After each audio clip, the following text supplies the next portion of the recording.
قرآن کا ایک مخصوص حصہ ہی پڑھا جاتا ہے۔ اکثر آپ دیکھیں امام صاحب وہی 3 4 5 10 سورتیں ہی پڑھتے ہیں۔ تو یہ بڑی حکمت ہے اللہ تعالیٰ کی کہ سال میں ایک بار تو ایسا ہونا چاہیے کہ پورا قرآن الحمد سے لے کر والناس تک لوگ سنیں، پڑھا جائے، بیان کیا جائے۔ اچھا وہ کیوں کیا جائے؟ تاکہ مضامین قرآن کم از کم سال میں ایک بار، اور کسی ذریعے سے نہیں تو اس ذریعے سے لوگوں کے سامنے پہنچے۔ تعلیم قرآن ایک دفعہ ریپیٹ ہو جائے پوری کی پوری ہمارے سامنے۔ اچھا کیوں ہو جائے؟ اس لیے ہو جائے تاکہ قرآن کے مضامین میں اللہ نے جو پیغام رکھا ہے، ایک برکت رکھی ہے، ایک تاثیر رکھی ہے، وہ ہم تک پہنچے۔ اللہ تعالیٰ نے پورا قرآن کس کے لیے نازل کیا بتائیے؟ ہمارے لیے نا۔ پہلے سینہ مصطفیٰ صلی اللہ علیہ وسلم پر نازل ہوا، پھر صحابہ کرام کو سرکار نے جیسے جیسے نزول قرآن ہوتا رہا سرکار بیان فرماتے رہے۔ یہ تو صدیق اکبر رضی اللہ تعالیٰ عنہ کے زمانے میں کتابی شکل میں اس کو مجتمع کیا گیا۔ اس لیے کہا جاتا ہے کہ قرآن کی ترتیب 2 طرح کی ہے، ایک ترتیب نزولی ہے اور ایک ترتیب جمعی ہے۔ نازل مختلف طریق سے ہوا، لیکن پھر جب میرے آقا صلی اللہ علیہ وسلم نے جمع کرنے کا مطلب صحابہ کرام کو جمع کرنے کے لیے کہا، وہ اس طرح کہ نہیں کہ کتابی شکل میں کر دو، بلکہ سرکار یہ فرماتے تھے یہ آیت ابھی نازل ہوئے، اسے فلاں سورت کی فلاں آیت کے بعد لکھ لینا۔ تو انہوں نے اس طرح ترتیب قائم ہو گئی۔ تو ایک تو ترتیب نزولی ہو رہی تھی، ایک سرکار نے ترتیب جمعی کی تعلیم دے دی۔ اور پھر جب صدیق اکبر رضی اللہ تعالیٰ عنہ کا دور آیا، بیٹا پیچھے ہٹ کے بیٹا، یہ چھوٹے بچوں کو نا یہ تھوڑا سا ایسی سنجیدہ مجلس سے تھوڑا پیچھے بٹھا دیا کریں، تاکہ بچے تو بچے ہیں بیچارے، وہ سنتے بھی نہیں اور ڈسٹرب کرتے ہیں، بڑوں کو آگے ہونا چاہیے۔ تو پھر ترتیب جماعی خاص کتابی شکل میں صدیق اکبر رضی اللہ تعالیٰ عنہ کی۔ ابھی اس کے مضامین جب پورے اگر ہمارے سامنے ایک دفعہ گزر جائیں تو جو صحابہ کرام کو قرآن کا فیض حاصل ہوا ویسا ہی فیض ہمیں بھی حاصل ہوگا۔ لیکن فرق کیا ہے؟ انہیں کیوں حاصل ہو رہا تھا، ہمیں حاصل کیوں نہیں ہو رہا؟ جب سرکار قرآن پڑھتے تھے صحابہ کرام رونے لگ جاتے، کئی دفعہ سرکار کا بکا شریف فرمانا یعنی حالت نماز میں رونا بھی ثابت ہے۔ وجہ یہ تھی کہ انہیں قرآن سمجھ میں آ رہا تھا، وہ عربی اللسان تھے، ان کی مدر لینگویج تھی، مادری زبان تھی، اور پھر زبان سرکار صلی اللہ علیہ وسلم عربک لہجہ، لب و لہجہ، اور میرے آقا کی زمان نبوت سے قرآن جب نکلتا تھا تو اس کی تو اور تاثیر بڑھ جاتی تھی۔ جس نبی کے لعاب سے کھارے پانی کا کنواں میٹھا ہو جائے، اس نبی کی زبان اقدس سے قرآن بیان ہو تو اندازہ کریں اس کی تاثیر کتنی بڑھے گی۔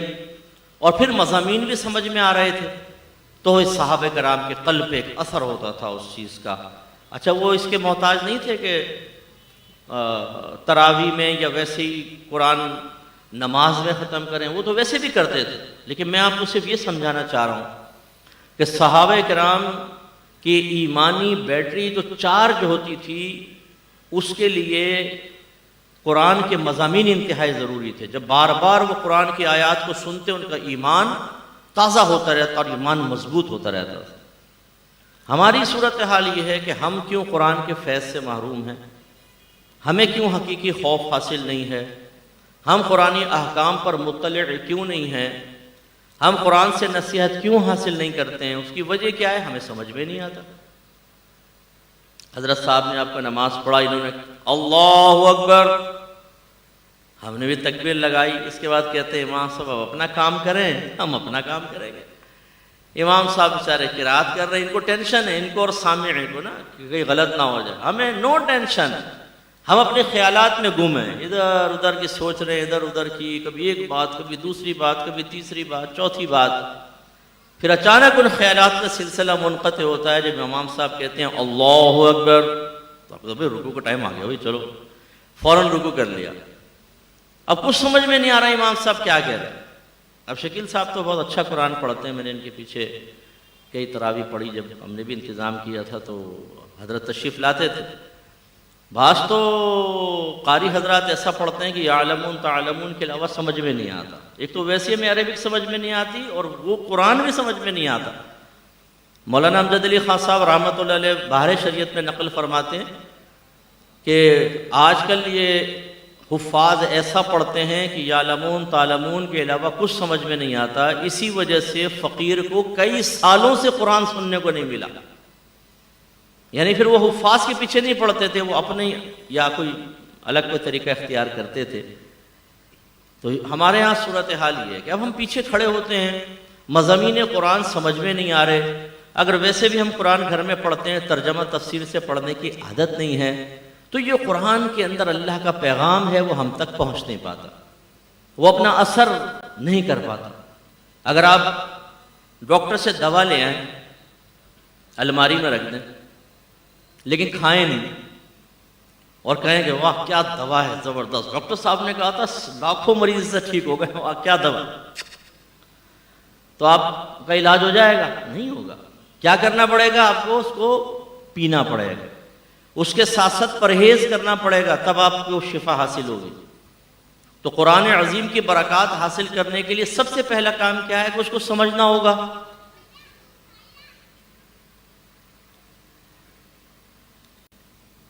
تو قرآن عظیم کو سمجھنا ہوگا. آپ سمجھیں گے تو پھر آپ کچھ کر سکتے ہیں نا. جب سمجھ میں نہیں کراتے ہیں اور پھر اس تبدیلی پر استقامت بھی حاصل کرتے ہیں. یہ 4 سٹیپس ہوتے ہیں کہ سننا، سمجھنا، اپنا احتساب کرنا، اس تعلیم کو اپنے اوپر نافذ کرنا اور استقامت اختیار کرنا. تب کہیں جا کر جو ہے وہ ہدایت حاصل ہوتی ہے. یہ میں نے شاید آپ کو پہلے بھی ایک دفعہ سمجھایا تھا کہ اگر میں آپ سے کہوں بھی میں بڑی زبردست ایک بات کہنے لگوں، سنو، اگر عمل کریں گے جنتی ہو جاؤ. آپ نے ارے واہ بیان کیجیے. میں نے کہا چی چی چی چی چوں چوں. آپ کہیں گے مفتی صاحب کیا بول رہے ہیں، یہ تو سمجھ ہی نہیں آ رہی، سمجھ میں آئے گی تو جنتی ہوں گے نا. تو اس کا مطلب دیکھیں آپ کتنے اچھے سمجھدار لوگ ہیں کہ ایک چیز سمجھ ہی نہ آئے تو ہدایت کیسے اس سے حاصل ہو جائے گی. بھائی میں آپ کو ایک وظیفہ بتانے لگا ہوں، اگر آپ یہ وظیفہ پڑھ لیں گے روزانہ جن آپ کے سرانے 5000 کا نوٹ رکھ کے جائے. اس کا طریقہ کیا ہے پڑھنے کا؟ جم جلا جو جو گا، بس جاؤ. اب آپ کہیں گے مفتی صاحب کیوں جوک کر رہے ہیں، کیوں مذاق کر رہے ہیں؟ جب سمجھ میں نہیں آئے گا تو پڑھیں گے نہیں تو قائد اعظم صاحب روزانہ ہمارے سرانے تشریف کیسے لے کر آئیں گے؟ تو آپ یہ کیا کر رہے ہیں؟ اس کا مطلب یہ ہوا کہ ہمارے عام آدمی بھی سمجھ سکتا ہے کہ بھائی ہدایت تو تبھی حاصل ہوگی پہلے مضمون تو سمجھ میں آئے، اور ہمیں قرآن سمجھ میں نہیں آتا. پھر اگر جیسے فرض کر لیں میں آپ کو سمجھا رہا ہوں یا کوئی آپ نے تفسیر کسی عالم سے سنی یا ویسے تفسیر پڑھی، ترجمہ پڑھ لیا، تفسیر بھی پڑھ لی، چلو سمجھ میں آ گیا. اگلے سٹیپ کیا ہے؟ اپنا احتساب تو کرے آدمی. قرآن جھوٹ کو منع کر رہا ہے تو میں اور آپ غور تو کریں کہ یار ہم جھوٹ تو نہیں بولتے. اپنی بیویوں سے جھوٹ بول رہے ہیں، اپنے بچوں سے جھوٹ بول رہے ہیں، کاروبار میں جھوٹ بول رہے ہیں، دوستوں کو گولیاں فٹ کر رہے ہیں. کل پہنچ رہا ہوں 10 بجے اور دل میں ارادہ ہے کہ بیٹا دیکھتے رہیے میرا راستہ نہیں پہنچوں گا میں. دھوکہ، فراڈ، جھوٹ. ایسے ہی ہماری بہنیں بھی، بہنیں سن رہی ہیں، خواتین ہیں، شاید گھر کے اندر خواتین سن رہی ہوں گی. اس طرح خواتین بہت جھوٹ بولتی ہیں، بلکہ بعض مائیں تو اپنے بچیوں کو جھوٹ کی تعلیم دے رہی ہوتی ہیں کہ بیٹا سچ بولو گی نا پھر سسرال میں گزارا نہیں ہوگا، تھوڑا بہت جھوٹ بولنا. غلط تعلیم. تو ہم جھوٹ کیوں بولتے؟ اپنا احتساب کرتے تو پھر ہم جھوٹ سے بچتے. اللہ تعالیٰ نے حق دبانے کو منع کیا، جگہ جگہ ارشاد فرمایا کہ ایک دوسرے کے مال باطل طریقے سے حاصل نہ کرو. لیکن ہم باطل طریقے سے حاصل کر رہے ہوتے ہیں، ہم فراڈ کر کے مال حاصل کرتے ہیں، ہم وراثتیں دبا کر بیٹھے ہوتے ہیں، ہم رشوتیں لیتے ہیں. ہم اگر بزنس کر رہے ہیں تو اس میں سچ نہیں بولتے، اس میں جھوٹ بول کر ہم مال کما رہے ہوتے ہیں، اپنے مال کی جھوٹی تعریفیں کر رہے ہوتے ہیں، اس کے عیب چھپا کر ہم بیچ رہے ہوتے ہیں.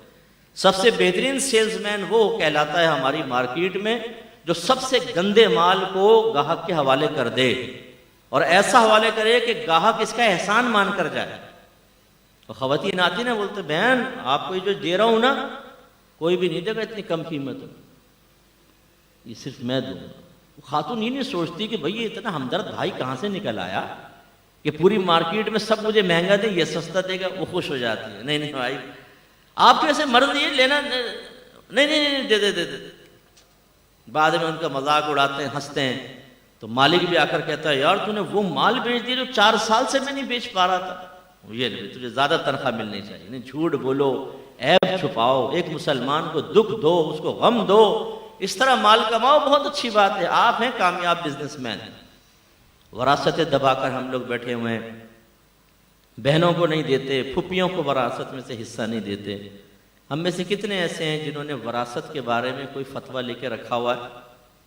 میں ہمیشہ گزارش کرتا ہوں پتہ نہیں کب آپ کو مجھے موت آ جائے، ہمیں چاہیے یہ کہ کسی اچھے مستند مفتی صاحب سے ملے اور کہیں کہ آج اگر میں مر جاتا ہوں تو یہ میرے رشتہ دار ہیں، میری والدہ ہیں، میرے والد، میرے بھائی بہن، میری زوجہ ہے، یہ میرے بچے ہیں، اتنی تعداد میں، ان میں سے کس کو کتنا حصہ ملے گا، اس کا ذرا ایک فتویٰ بنا دو۔ وہ بنا دے گا، گھر والوں کے حوالے کر دے، میں مر جاؤں اس کے مطابق تقسیم ہوگا، یہ تمہیں وعدہ کرو میرے ساتھ۔ اب آپ کا انتقال ہوگا، کوئی جھگڑا نہیں ہوگا، شریعت کا حکم سامنے موجود ہے۔ ہمارے بعض بھائیوں کو 2 شادیاں کرنے کا بڑا شوق ہوتا ہے نا، 2 3 4، قرآن نے کہا ہے 2 3 فَانكِحُوا مَا طَابَ لَكُم مِّنَ النِّسَاءِ مَثْنَىٰ وَثُلَاثَ وَالرُّبَاعَ، جو عورتیں تمہیں پسند آئے ان سے نکاح کرو، 2 سے 3 سے 4 سے۔ یہ نہیں سوچتے کہ اگر میں فوت ہو جاتا ہوں اس کے بعد 2 بیویاں، ان میں سے ہر ایک کے بچے، وہ کیسے لڑیں گے آپس میں؟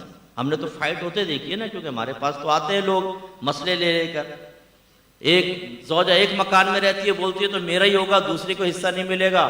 ستیلا بیٹا دکان پہ بیٹھتا ہے، وہ بولتا ہے میں ستیلے بھائی بہنوں کو نہیں دوں گا اس میں حصہ، میں کاروبار چلا رہا تھا۔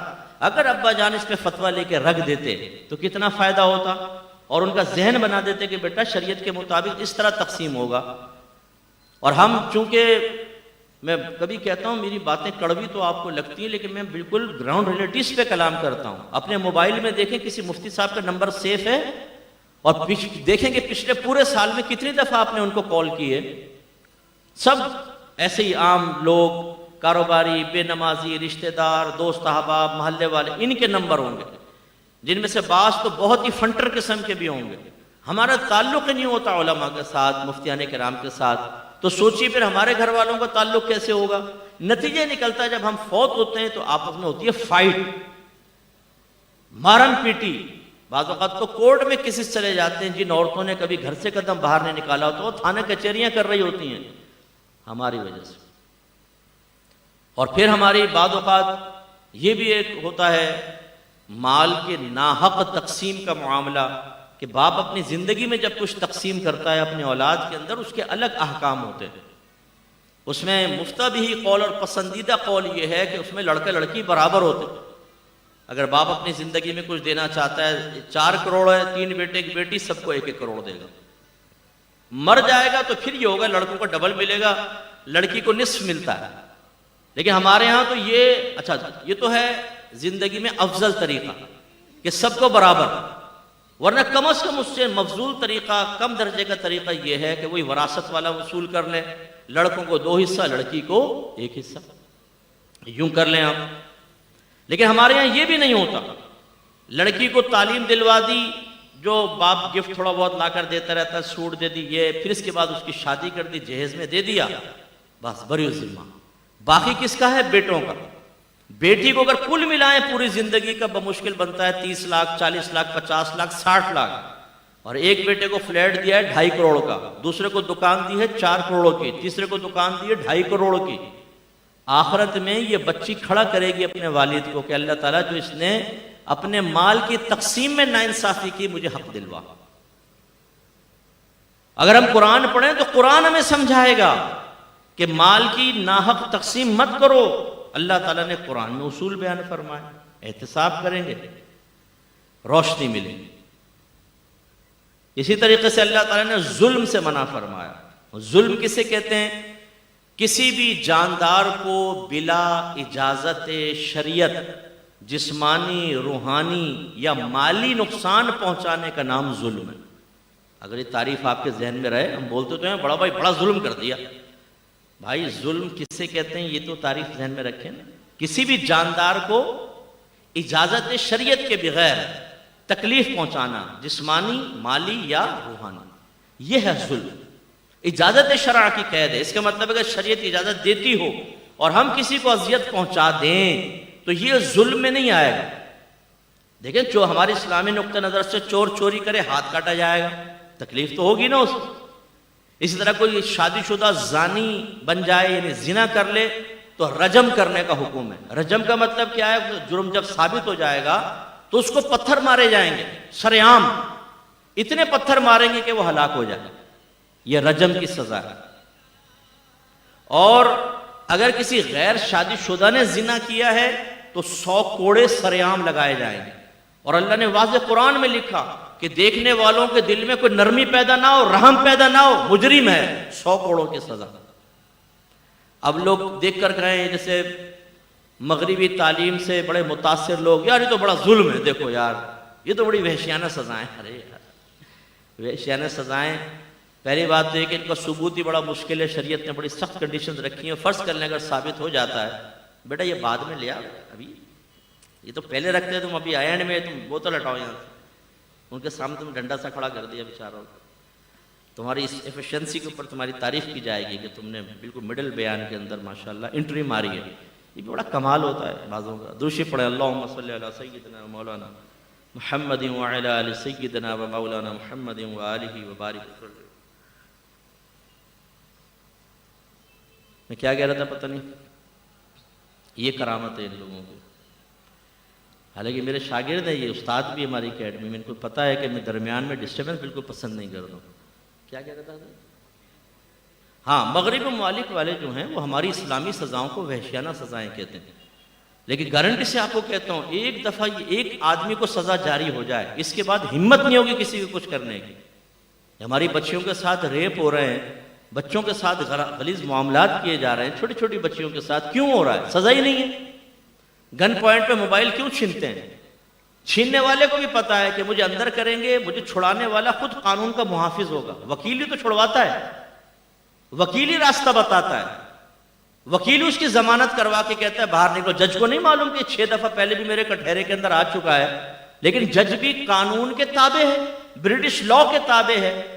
وہ وکیل صاحب دلائل پیش کر دیتے ہیں کہ جی ٹھیک ہے میرے کلائنٹ کو آپ بیل دے دیں, کیس چلتا رہے. پہلے سینکڑوں کیس چل رہے ہیں, ایک کیس اور صحیح, کیا مسئلہ ہے؟ وہ پھر باہر نکل کے گن پوائنٹ پہ موبائل چھینتا ہے.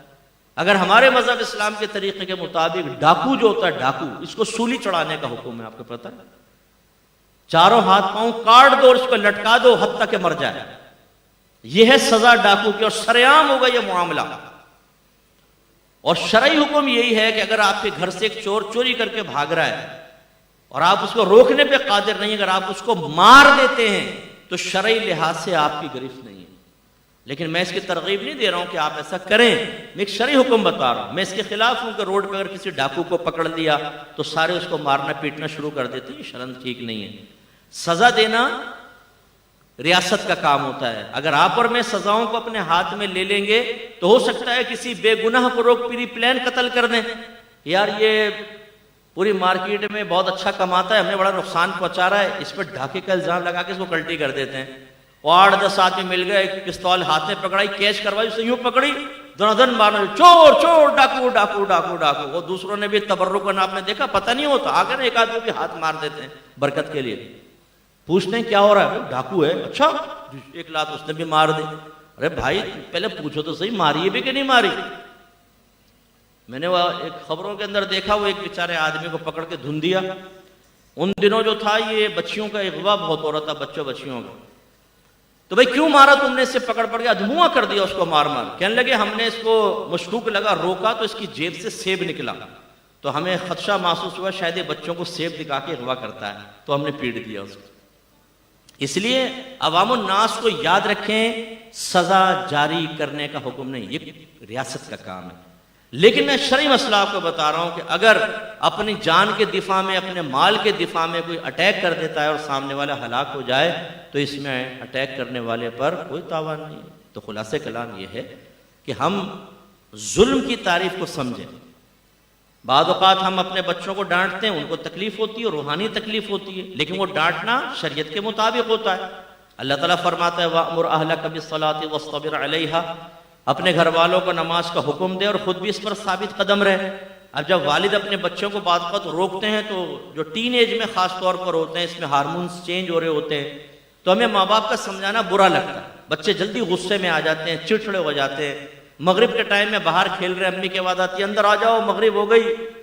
ایک دم دیکھتے ہیں کہ 4 گھنٹے میں نے فیلڈنگ کی، ابھی بیٹنگ بیٹ ہاتھ میں آیا، امی کی آواز آ گئی. وہیں سے شور مچا دیتے ہیں، آ رہا ہوں مصیبت. پھر 2-4 ادھر ادھر گالیاں دے کر اوپر پہنچتے ہیں. تو اب یہ جو ماں نے کیا، آپ کی دل آزاری ہوئی، یہ جائز ہے. اگر ایک بچی ہے وہ گھر میں کام نہیں کرتی، بدتمیزی کرتی ہے، بھائیوں سے لڑتے ہوئے لاؤڈلی بولتی ہے، اور ماں اس کو فوراً ڈانٹتی نہیں بیٹا ایسا نہ کرو، کیونکہ ماں کو پتہ ہے کل یہ سسرال جائے گی، آج اگر اس کی میں نے تربیت نہیں کی تو کل سسرال میں اپنا گھر خراب کرے گی جا کر.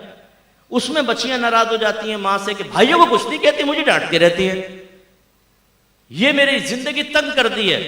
ارے بھائی یہ ظلم نہیں ہے، اجازت شرع کے ساتھ. آپ کے نبی کریم رحمت للعالمین اور میرا رب ارحم الراحمین، اللہ کی رحمت میرے حبیب کی رحمت سے بھی زیادہ. اللہ تعالیٰ نے اپنے حبیب کو حکم دیا اور میرے آقا صلی اللہ علیہ وسلم نے اپنی امت کو حکم دیا کہ بچہ 10 برس کا 7 برس کا ہو جائے تو نماز کا حکم دو، اور 10 برس کا ہو جائے تو مار کر نماز پڑھاؤ. ہے کہ نہیں حکم؟ یہ مار کر نماز پڑھاؤ. رحمت للعالمین فرما رہے ہیں. اس کا مطلب یہ ہوا اگر یہ مار پیٹ ہے، یہ ظلم نہیں کہلائے گا، حالانکہ جسمانی تکلیف ہو رہی ہے. ایسی چیل کبوں کو مارنا بالکل شرعاً جائز ہے. میرے آقا نے مارنے کا حکم دیا، ان کو ہلاک کر دو. حتیٰ کہ آپ حرم کے اندر حالت احرام میں ان کو ہلاک کر سکتے ہیں. چوہوں کو مارنے کا حکم دیا میرے آقا نے، انہیں قتل کر دو. ایسی کٹکنا کتا ہو جائے کہ سب کو کاٹ رہا ہے، اس کو مارنے کی اجازت ہوتی ہے. گرم پانی نہ ڈالیں، آگ میں نہ جلائیں، یہ سزائیں صحیح نہیں ہوتی. لیکن آپ اس کو کوئی زہریلی چیز دے کے مار سکتے ہیں. کیوں؟ وہ موذی ہے، ہمیں اذیت دے رہا ہے، تکلیف دے رہا ہے. ایسی بعض اوقات بلیاں کٹکنی ہو جاتی ہیں، پنجے مارتی ہیں، ہر ایک کو کاٹنا شروع کر دیتی ہیں، وہ دماغ میں ان کے وائرس آ جاتا ہے، تو پھر یہ معاملات ہوتے ہیں. ایسی بلیوں کو مار دینے کی اجازت، تو یہ ظلم نہیں ہے کیونکہ اجازت شرع کے ساتھ ہے. اب اس کے علاوہ جو ہیں، جیسے بعض اوقات شوہر حضرات ہوتے ہیں بڑے غصیلے قسم کے ہوتے ہیں، انہیں ایک ہی وہ کمزور مخلوق گھر میں نظر آتی ہے، زوجہ، بشرطے کہ زوجہ کے بھائی کسی پولیٹیکل پارٹی میں نہ ہو نا، اور کسی اچھے منصب پہ نہ ہو، مالدار ٹائپ نہ ہو، اور وہ یتیم بچی ہو، تو بس پھر تو مظلومہ ہاتھ میں آ گئی. نہ کہیں جائے گی، نہ کوئی بیک پیس کے ہے، نہ کوئی لڑنے آئے گا، نہ مجھے کوئی تھانے میں بند کروا سکتا ہے. اس وقت اندر کا سلطان راہی باہر آتا ہے گنڈاسا لے کے. وہ روزانہ ماں بہن کی گالیاں، روزانہ گھر میں گھسیں تو بچی کے دماغ کی رگیں تن جاتی ہیں کہ آ گیا بھائی ہیرو، اب فلم کے اندر فائٹ ہوگی اور میں ہوں ولن اس فلم کی. وہ روزانہ جو گھر میں دھما چوکڑی، اس کو ماں بہن کی گالیاں، بچوں کے سامنے مارنا، اپنے ماں باپ کے سامنے، مہمانوں کے سامنے 2 منٹ میں عزت اتار کے ہاتھ پہ رکھنا. سب سے پہلے دیکھیں کہ شریعت نے اس کی اجازت دی ہے تو ثابت کریں. اگر نہیں دی، یہ ہے ظلم کہ آپ بغیر اجازت شرع کے اس کو جسمانی اور روحانی اذیت اور تکلیف پہنچا رہے ہیں. ایسی ہماری جو بہنیں وہ شیرنیاں بن کے شوہر پہ لپکتی ہیں، ناخن ویسے ہی بڑھائے ہوتے ہیں آدھا انچ آگے، اتنے خطرناک قسم کے کہ شوہر بھی کہتا ہے کہ اس نے آنکھ پکڑ دی نا تو باہر نکل آئے گی، کاڑا کر دے گی مجھے بالکل. لوگ خواہ دیکھ کے دجال کے ساتھ مناسبت قائم کرنے نہ لگ جائیں. تو وہ اپنی عزت بچاتا ہے بیچارہ. بعض اوقات وہ خواتین سمجھتی ہیں کہ میرا روب و دبدبا ہو گیا ہے، وہ سینے پر چڑھ چڑھ کے گفتگو کرتی ہیں، بدتمیزیاں کرتی ہیں، چیختی ہیں، چلاتی ہیں. جیسے وہ اکثر میں واقعہ آپ کو بتاتا ہوں، وہ بچی نے اپنے شوہر کو زمین پہ گرایا اور چھری اس کی گردن پہ رکھ دی اور کہا دے 3 طلاقیں. اس نے ڈر کے دے دی. پھر وہ مجھ سے پوچھ رہی ہے بچی، مجھ سب طلاقیں ہو گئی؟ ماشاءاللہ. میں نے پہلے اس کی بہادری پہ میں ہنستا رہا. میں نے کہا یار یہ کس قدر خطرناک قسم کی عورت تھی، جوڈو کراٹے کی ماہر. پلٹی کھلائی اور 2 منٹ میں چھری رکھ دی. یاد رکھیں شوہر کا بڑا حق ہے اگر میری بہنیں مجھے سماعت فرما رہی ہیں. نبی کریم صلی اللہ علیہ وسلم نے ارشاد فرمایا کہ اگر میں کسی مخلوق کو سجدہ کرنے کا حکم دیتا تو بیویوں کو حکم دیتا کہ شوہروں کو سجدہ کریں. اور یاد رکھیں کہ سرکار نے ارشاد فرمایا جو عورت اس حال میں فوت ہو کہ اس کا شوہر اس سے راضی ہو، وہ عورت جنت میں جائے گی. اور یہاں پر بعض اوقات شوہر گھر میں داخل ہونے لگتا ہے تو کہتا ہے اس کی دماغ پہ رگیں اس کی چٹکتی ہے نا، تبھی گھر میں جاؤں گا ایک خطرناک قسم کا چہرہ سامنے ہوگا. ایک بی بی خدیجہ الکبریٰ رضی اللہ تعالی عنہا تھی. جب سرکار کو پہلی وحی نازل ہوئی نا تو وحی کو روب طاری ہو گیا بدن پر، تو آپ کا قلب اطہر بہت تیزی سے دھڑکنے لگا. تو آپ گھر میں داخل ہوئے، فرمایا زمبلونی زمبلونی، مجھے کمبل اڑاؤ کمبل اڑاؤ، کمبل دیا گیا، سردی چڑھ گئی۔ تو پھر بی بی خدیجہ نے پوچھا کہ خیریت کیا ہوا؟ تو آپ نے ارشاد فرمایا کہ ایسے ایک فرشتہ آیا، اس نے اللہ کا پیغام مجھے دیا ہے اور مجھے نبوت کا اعلان کا کہا ہے، اور مجھے خوف ہے کہ میری قوم میرے خلاف ہو جائے گی، مجھے ہلاک کر دے گی۔ تو بی بی خدیجہ الکبریٰ رضی اللہ تعالیٰ عنہ نے پھر سرکار کو تسلی دی کہ نہیں، ایسا نہیں ہوگا، اللہ تعالیٰ آپ کو تنہا نہیں چھوڑے گا، آپ تو غریبوں کی مدد کرتے ہیں، بیواؤں کی مدد کرتے ہیں، حق کے ساتھ کھڑے ہوتے ہیں، مہمان آتا ہے تو مہمان نوازی کرتے ہیں، جن کے پاس کچھ نہیں ان کے لیے کسب کرتے ہیں، ان کو دیتے ہیں، اللہ آپ کو رسوا نہیں کرے گا۔ سرکار کا ٹینشن بہت حد تک کم ہوا ہے، ہمدردی کے پیارے پیارے جملے سنے تو سرکار کا۔